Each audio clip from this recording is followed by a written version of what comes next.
अस्सलाम वालेकुम चैंपियंस। तो आज का जो हमारा टॉपिक है वो हमारे पास है कैरेक्टरिस्टिक्स ऑफ वेक्टर और क्रॉस प्रोडक्ट। प्रीवियस लेक्चर्स में हम लोगों ने स्केलर प्रोडक्ट भी पढ़ लिया, वेक्टर प्रोडक्ट भी पढ़ लिया, हम लोगों ने स्केलर प्रोडक्ट की कैरेक्टरिस्टिक्स को भी समझ लिया। आज हम लोगों ने वेक्टर और क्रॉस प्रोडक्ट जो है उसकी कैरेक्टरिस्टिक्स को समझना है। पेपर के पॉइंट ऑफ व्यू से टॉपिक बहुत ज्यादा इंपॉर्टेंट है। इसके अंदर से अच्छे खासे चैप्टर में से बेटा लॉन्ग क्वेश्चंस आते हैं, तो याद रखिएगा ये इंपॉर्टेंट लॉन्ग क्वेश्चन में से एक इंपॉर्टेंट लॉन्ग क्वेश्चन है। टॉपिक का नाम हमारे पास है बेटा कम्यूटेटिव प्रॉपर्टी, के हमारे पास कम्यूटेटिव प्रॉपर्टी के बारे में। सिंपल है बेटा, जिस तरह से हमारे पास स्केलर प्रोडक्ट की कैरेक्टरिस्टिक्स थी वैसी ही कैरेक्टरिस्टिक्स है, थोड़ा बहुत चेंज होगा, उसके अलावा सब कुछ सेम है। तो कम्यूटेटिव प्रॉपर्टी सबसे फर्स्ट पॉइंट, वेक्टर प्रोडक्ट जो आपके पास बेटा याद रखिएगा, जो वेक्टर प्रोडक्ट होता है, vector product does not obey commutative property. याद रखिएगा बेटा, जो वेक्टर प्रोडक्ट होता है वो याद रखिएगा कम्यूटेटिव प्रॉपर्टी को ओबे हरगिज नहीं करता। समझ लेते हैं कैसे। देखें भाई, आप जानते हैं कि एक क्रॉस बी इक्वल होता है आपके पास किस चीज के, A B sine theta n unit vector.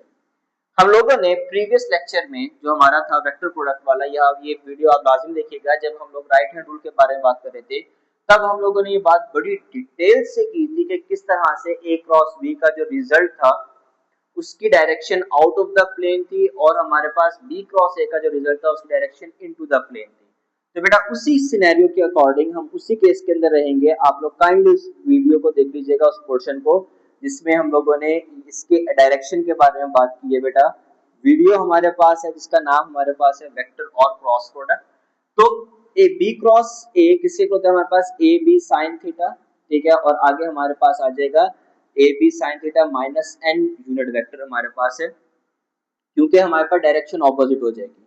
अगर आप इसको सिंपल सॉल्व कर लें तो हमारे पास बी क्रॉस ए किसके इक्वल हो जाएगा, minus A B sine theta, और हमारे पास बन जाएगा एन यूनिट वेक्टर। तो आपके पास बेटा दो चीजें हैं, एक आपके पास सिंपल पोर्शन ये है, अगर आप इसको देखें और अगर आप इसको देखें तो ये दोनों में डिफरेंस है। ए क्रॉस बी इक्वल है ए बी साइन थीटा के, बी क्रॉस ए इक्वल है minus A B sine theta के। तो इसका मतलब ये कि ये दोनों वैल्यूज एक दूसरे के इक्वल नहीं है। तो याद रखिएगा बेटा, ए क्रॉस बी कभी भी इक्वल नहीं होता किसके, बी क्रॉस ए के। क्यों इक्वल नहीं होता, क्योंकि दोनों की डायरेक्शंस जो है वो आपके पास ऑपोजिट है। बट हम एक काम कर सकते हैं, जिस तरह से अभी हमने यहाँ पर देखा, हमारे पास देखो बी क्रॉस ए इक्वल है किसके भला, minus A B sine theta n unit vector के। और अगर आप गौर से देखें तो हमारे पास A B sine theta n unit vector किसके इक्वल है, ए क्रॉस बी के। सो इट मींस अगर मैं यहाँ पे वैल्यूज को रिप्लेस कर दूं, थोड़ी सी तवज्जो की जरूरत होगी।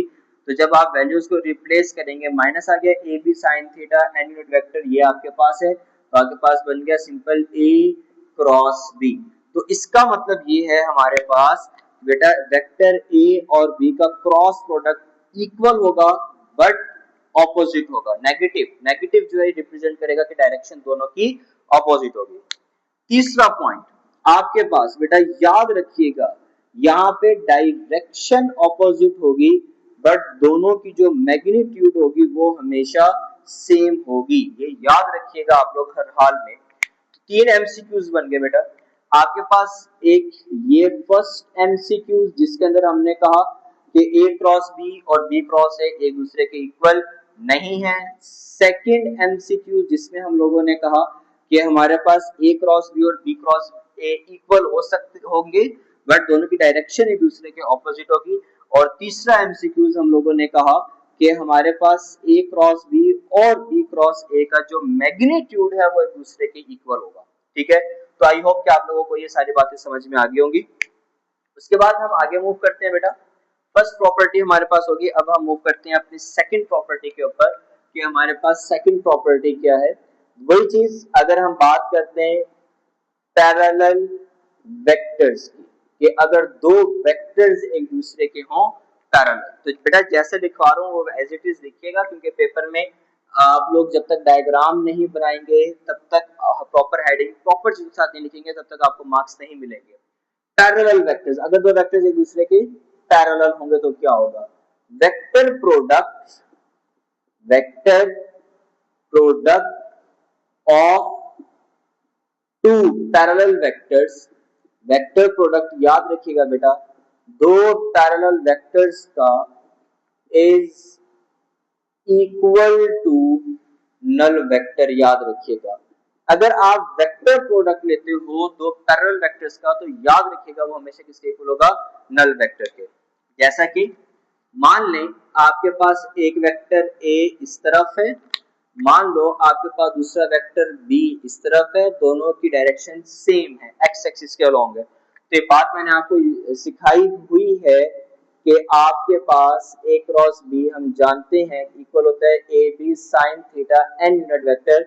जब आप चूंकि दोनों दूसरे के क्या है? पैरेलल, तो जब पैरेलल होते हैं तो बात आपको ने सीखी हुई है कि एंगल कितना हो जाता है? जीरो।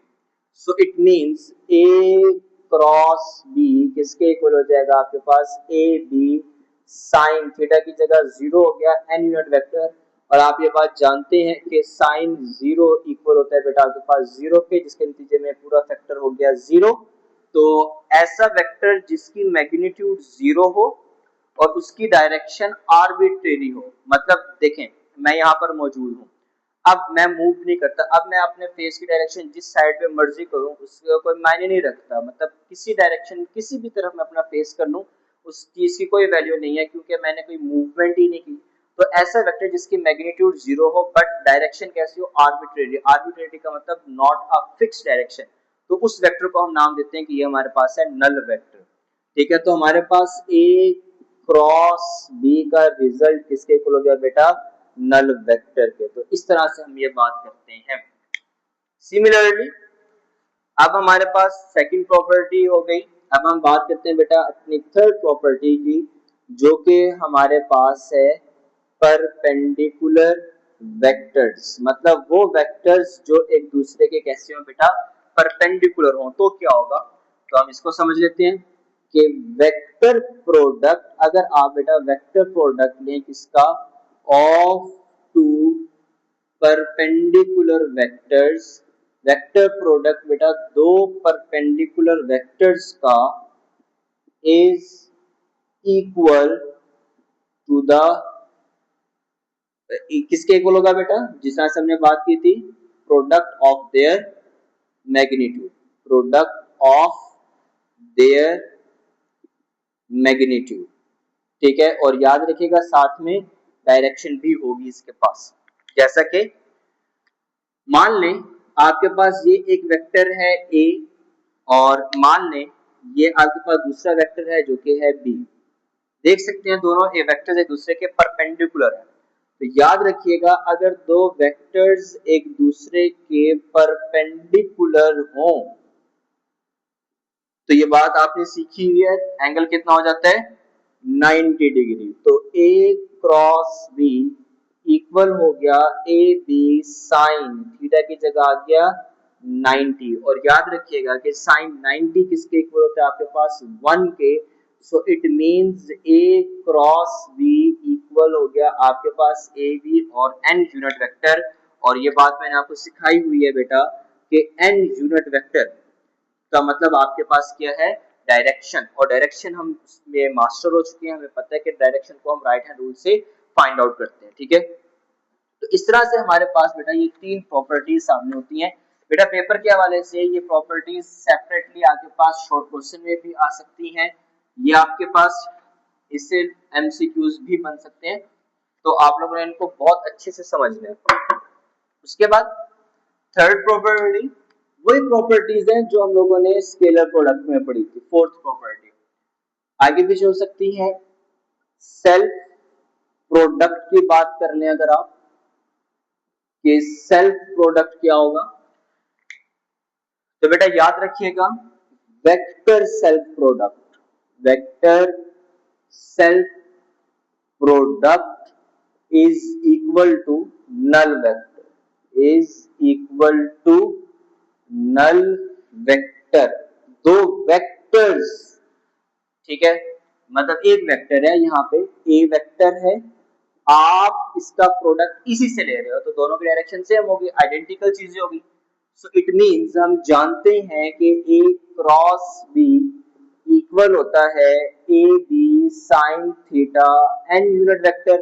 अब हमारे पास पहला वेक्टर भी ए है, दूसरा वेक्टर भी ए है, तो उस केस में हमारे पास ये चीज बदल जाएगी और ये बन जाएगा ए क्रॉस ए इक्वल हो जाएगा a a sine theta n unit vector, और थीटा आपके पास कितना हो जाएगा इस केस में 0, क्योंकि दोनों वेक्टर एक दूसरे के आइडेंटिकल होंगे, सेम डायरेक्शन होंगे, तो आपके पास ए a sign 0 n unit vector, और आपको पता है बेटा कि साइन 0 जो है वो आपके पास इक्वल होता है 0 के एन यूनिट वेक्टर, तो ये आपके पास ए क्रॉस ए किसके इक्वल हो जाएगा, सिंपल किसके, नल वेक्टर के, जो आपके सामने होगा। तो इसका मतलब ये कि अगर आप दो एक वेक्टर का सेल्फ प्रोडक्ट लेंगे तो उसका रिजल्ट आपके पास किसके इक्वल हो जाएगा, नल वेक्टर के। उसके बाद हमारे पास इसमें हम मजीद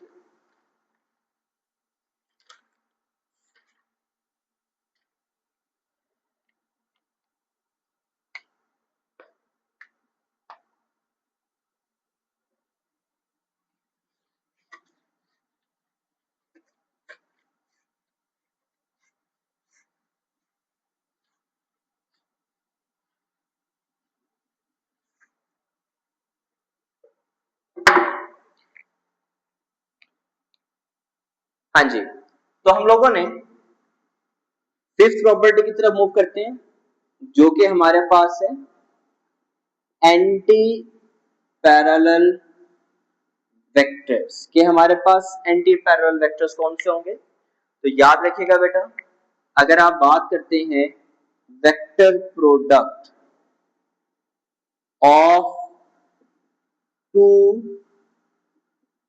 एंटी पैरेलल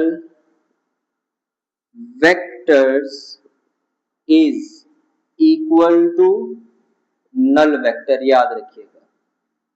वेक्टर प्रोडक्ट दो एंटी पैरेलल वेक्टर्स का भी किससे इक्वल होगा, नल वेक्टर के इक्वल। कैसे देख लें, मान लें आपके पास एक वेक्टर बेटा ए इस तरफ है, मान लो दूसरा वेक्टर आपके पास बी है जो कि इस तरफ है। आप और से देखें तो दोनों एक दूसरे के ऑपोजिट है, और याद रखिएगा जब ऑपोजिट होते हैं तो उस वक्त हमारे पास एंगल कितना होता है, 180 का। आप वैल्यूज को रिप्लेस करें तो आपके पास ए क्रॉस बी इक्वल हो जाएगा A B sine theta n unit vector. Angle हम जानते हैं कि जो एंगल है वो हमारे पास इक्वल है 180 के, साइन 180 इक्वल होता है हमारे पास बेटा 0 के, अगेन वही 0 n unit vector, simple solve करेंगे तो हमारे पास क्या आ गया बेटा, नल वेक्टर। तो इस तरह से हमारे पास ये बात बनती है बेटा। लास्ट, बट ये जो लास्ट वाला पोर्शन है हमारे पास, ये बहुत इंपॉर्टेंट है, याद रखिएगा। ठीक है, मैं इसको रेस करता हूं, आप लोग नोट कर लीजिएगा उतनी देर में। जी, area of parallelogram, last property है हमारे पास, एरिया ऑफ पैरेललोग्राम। देखिए घबराना नहीं है इस वर्ड से। जी, इस शेप को कहा जाता है, क्या कहते हैं, सर्कल। इस शेप को कहते हैं तकरीबन रेक्टेंगल। इस शेप को तकरीबन कहते हैं कि ये आपके पास स्क्वायर है। इस शेप को कहा जाता है कि ये आपके पास ट्रायंगल है। इसी तरह से अगर आपके पास एक शेप कुछ इस तरह की हो, इसके कुछ स्पेसिफिक कंडीशंस होती हैं एंगल्स वगैरह की, जिसमें दो साइड्स आपस में एक दूसरे के पैरेलल हों और ये वाली दो साइड एक दूसरे के पैरेलल हों और एक स्पेसिफिक एंगल्स हों, तो उस वक्त जो ये शेप बनती है बेटा, इस शेप को हम नाम देते हैं कि ये हमारे पास है पैरेललोग्राम। अब ये बड़ी इंपॉर्टेंट चीज है, ठीक है, पेपर में शॉर्ट क्वेश्चन में भी आती है, अलग से एमसीक्यूज में भी आती है।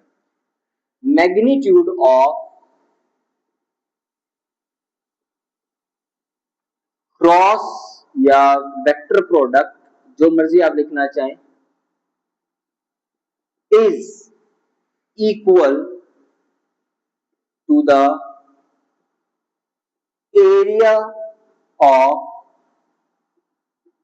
पैरेललोग्राम। याद रखिएगा बेटा, आपके पास दो वेक्टर्स का क्रॉस प्रोडक्ट हमेशा इक्वल होगा किसके? एरिया ऑफ पैरेललोग्राम के। ये बात बहुत इंपॉर्टेंट है बेटा, इसको कभी नहीं भूलना, इसको हमेशा याद रखना है कि क्रॉस प्रोडक्ट आपके पास किसका है? दो वेक्टर्स का हमेशा इक्वल होगा एरिया ऑफ पैरेललोग्राम के। इमेजिन करते हैं हम बेटा कि हमारे पास, इसको समझने अच्छे तरीके से, इसकी डेरिवेशन मैं यहाँ पे कर रहा हूँ, हेडिंग लिख लें डेरिवेशन की। मान लें आपके पास इस तरह से कोई से मैं यहाँ पे शेप बना देता हूँ, सपोज करें इस तरह से, ये आपके पास शेप बन गई पैरेललोग्राम की। अब जरा बात को समझें, इमेजिन कर लें कि ये जो आपके पास है, ये आपके पास है बेटा वेक्टर ए, और ये आपके पास एंगल थीटा, और जो ये वाला पोर्शन है ये आपके पास है वेक्टर बी। मान लें दो वेक्टर्स हैं आपके पास, एक वेक्टर ए है, दूसरा वेक्टर आपके पास है vector B, vector A vector B. आप एक काम करें, वो ये कि इस वेक्टर बी को रिजॉल्व करने इसके रेक्टेंगुलर कंपोनेंट्स में।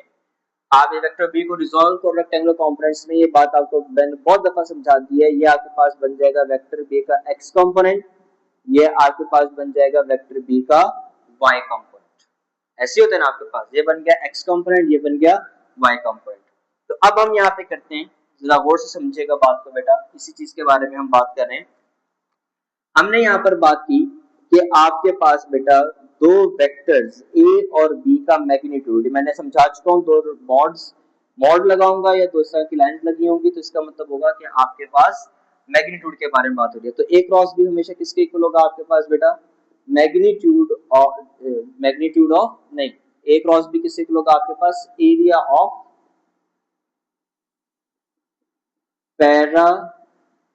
पैरेललोग्राम। ठीक है, अब देखिए आपके पास ये एक रेक्टेंगल है, रेक्टेंगल का एरिया कैसे कैलकुलेट करते हैं? क्या फॉर्मूला होता है? लेंथ इनटू विड्थ, स्क्वायर का भी लेंथ इनटू विड्थ, या एल स्क्वायर या डब्ल्यू स्क्वायर। आप ट्रायंगल की बात करें तो क्या फॉर्मूला बन जाएगा? 1/2 लेंथ इनटू विड्थ। सेम ये तरीका कार है। इसी तरह से अगर हम लोगों ने पैरेललोग्राम का एरिया कैलकुलेट करना है तो उसके लिए भी सेम वही फॉर्मूला, लेंथ इनटू विड्थ।